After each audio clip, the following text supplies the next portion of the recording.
I will spend $100 million in Bangladesh. এই ডলারসগুলো দিয়ে বাংলাদেশের লিটারেলি প্রত্যেকটা মানুষের প্রবলেম সলভ করার চেষ্টা করব। তবে তার আগে তো আমার বাংলাদেশে যেতে হবে।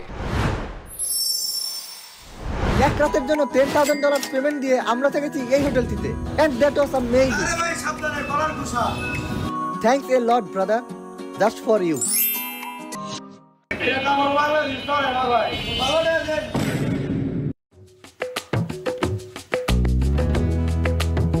ধন্যবাদ ভাই। যাই লাকি খাইবে। Carl, Nolan, what is lucky? তো চলো নেক্সট লোকেশনে যাওয়া যাক। আমি এখন আছি ব্যাচেলরদের বাসায়। ব্যাচেলররা সবাই গেম খেলতেছে। মিস্টার বিস্ট তাদের বাসায় আসছে কিন্তু তাদের কোনো রিঅ্যাকশনই নাই। আরে মিস্টার বিস্ট কি অবস্থা, কেমন আছো? তোমাদের খাটের অবস্থা কেন? তোমাদের এই ছোট্ট রুমে কতজন থাকো? কি ভাই 10 জনের মতো থাকে। 10 জনের ছোট্ট রুমে? আসলে ভাই কি বলবো, আমরা তো ব্যাচেলর, আমাদের বউ নাই, এর জন্য আমাদের রুম ভাড়া দিতে চায় না। ও ফ্যামিলি ছাড়া বাসা ভাড়া দিতে চায় না? কি যে একটা প্রবলেমের মধ্যে আছি ভাই। 6 মাস ধরে গরুর মাংস খাই না, 3 মাস হয় মুরগির মাংস খাই না, 3 মাস ধরে মাছ খাই না, ডাল খাইলে পানি খাই না, ডাল খাই কিছুই বুঝি না। বুয়া থাকলে বাজার থাকে না, বাজার থাকলে বুয়া থাকে। তো আজকে তোমাদের লাঞ্চে কি খাবার আছে? আরে ভাই লাঞ্চ তো দূরের কথা, ব্রেকফাস্টই করি নাই। এরপর আমাকে নিয়ে যাওয়া হলো তাদের কিচেনে। দেখানো হবে ব্যাচেলরদের বুয়া কিভাবে ডাল রান্না করে।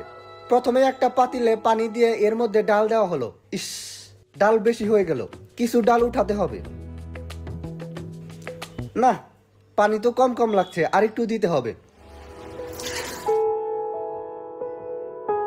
এভাবেই তাদের বুয়া ডাল রান্না করে। তো আমি তোমাদের সবার কষ্টের কথা শুনলাম, আমার আসলে খুবই মন খারাপ। তো আমি আসলে তোমাদের জন্য কিছু করতে চাই। নোলান, তো এখানে $10,000 আছে, এটা তোমাদের জন্য। এবার এদিকে দে। ভাই আমাদের জন্য আরেকটা উপকার যদি করতেন, আসলে সামনে শীতকাল তো।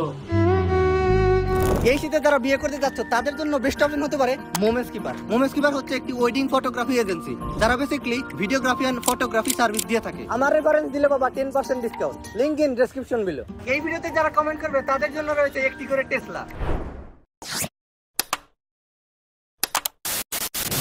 আমরা এখন চলে আসছি বাংলাদেশের একটি সুনামধন্য পার্কে। এখানে আমরা হ্যাপি কাপল খুঁজবো এবং এই হ্যাপি কাপলদের খুঁজে তাদেরকে ডলার গিফট করবো।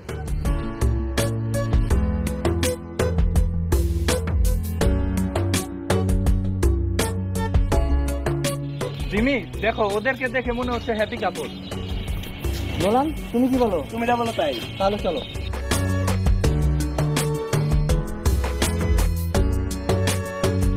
ভাইয়া, আপনারা কি হ্যাপি কাপল? হ্যাঁ অবশ্যই আমরা হ্যাপি কাপল। ভাইয়া, আপনারা কি আসলে হ্যাপি কাপল? হ্যাঁ আসলে আমাদের মধ্যে তো কোনোদিন ঝগড়া হয় নাই, তাই না গো? হ্যাঁ বেশ, আপনারা যেহেতু আসলে হ্যাপি কাপল, তো আপনাদের জন্য আমার পক্ষ থেকে রয়েছে $10,000। তাই আমাদের তো 1 মাস পরে বিয়ে ভাইয়া। আপনারা কি ডলারটা সরাসরি নেবেন নাকি বিকাশের মাধ্যমে দিয়ে দিব? না না না, আমি সরাসরি ভাবে নেব ভাইয়া। সরাসরি ভাবে নিলেই ভালো হবে। না, তুমি বুঝতেছো না, বিকাশে থাকবে এটা আমাদের একদম ডলারের মাধ্যমে নিলেই ভালো হবে। না, বিকাশের মাধ্যমে। তুমি বুঝতেছো না কেন? ডলারই ভালো হবে। ডলার কি ভালো হবে? তুমি বুঝতেছো না কেন? ডলারের মাধ্যমে নিলেই তো ভালো হবে। না না, এটা বিকাশে থাকবে, বিকাশে থাকলে আমার খরচটা হবে না। তুমি কেন বুঝো না? তুমি আমার সাথে এরকম না না বুঝছো না কেন? ডলার নিলে ভালো হবে। না, আমি বুঝতেছো না, তুমি বুঝতেছো না।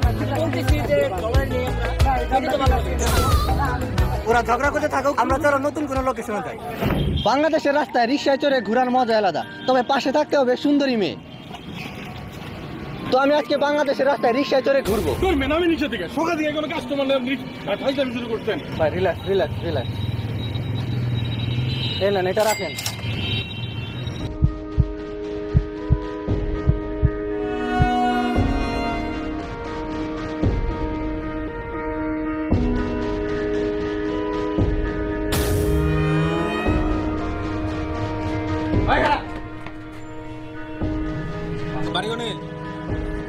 আমেরিকা কি আছে ভাই? বল ভাই। কিছু নাই তো। ভাই ভাই আর কি আছে ভাই? বল না ভাই আর কিছু নাই ভাই। ভাই ভাই ভাই ভাই ভাই ভাই ভাই ভাই, এই যে $100 আছে। আর কি আছে ভাই? বল ভাই ভাই আর কিছু নাই ভাই। ভাই ভাই, এই যে ক্রেডিট কার্ডটা আছে ভাই। আর কি আছে ভাই আর কিছু নাই ভাই। ভাই করি ভাই। আকারি নামারি আর কি আছে? আর ভাই কিছু নাই ভাই। ভাই ভাই মাফ করে দেন ভাই। একবার এমের কাছে কিছু থাকবি না করবে আবার